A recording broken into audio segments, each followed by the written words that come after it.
બહુ દિવસે દેખાણા તમે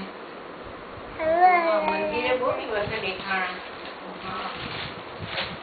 હમણાં જાય તો પછી હમણાં દેખાણા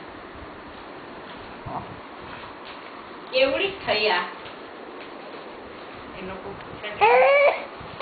કેવડી થઈ